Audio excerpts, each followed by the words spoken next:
Hello, Delaware Shakespeare community. This is Jhalil Younger, and I am coming at you with sonnet number 120. Now, before we get started, I do want to thank Delaware Shakespeare Theater for continuing to empower artists to come up with their creations and to have something to share.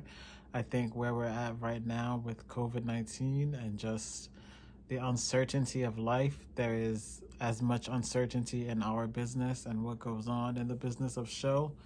And so I want to thank Delaware Shakespeare for continuing to stand behind artists and to continue to empower them. Now, that being said, sonnet number 120. This is an interesting sonnet to me because it brings to mind the very old phrase, an eye for an eye makes the whole world blind.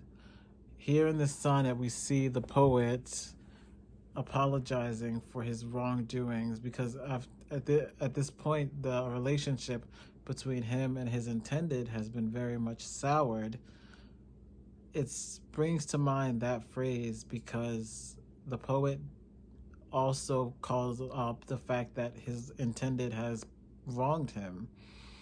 I think in his apology, although it is a very valid apology, because it does take responsibility for his actions as far as both parties go, it also says, hey, I hurt you and you hurt me, so maybe we can move forward, which I think a lot of us can understand very well, that sometimes we hurt other people because they hurt us.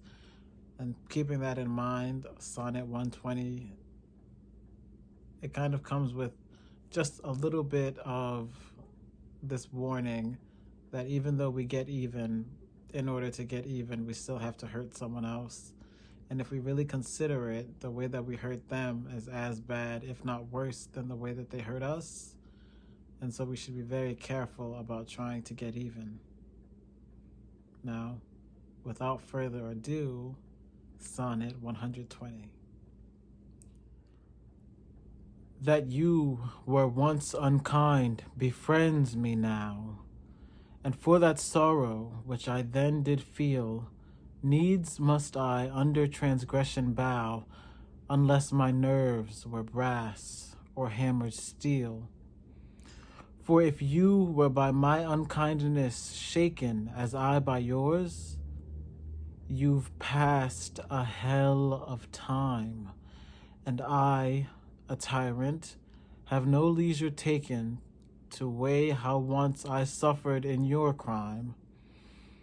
Oh, that our night of woe might have remembered my deepest sense, how hard true sorrow hits, and soon to you as you to me then tendered the humble salve which wounded bosom fits. But that your trespass now becomes a fee, mine ransom yours, and yours must ransom me. This has been another installment in the Sonnet Project. If you'd like to see more, stick around. Thank you again, Delaware Shakespeare.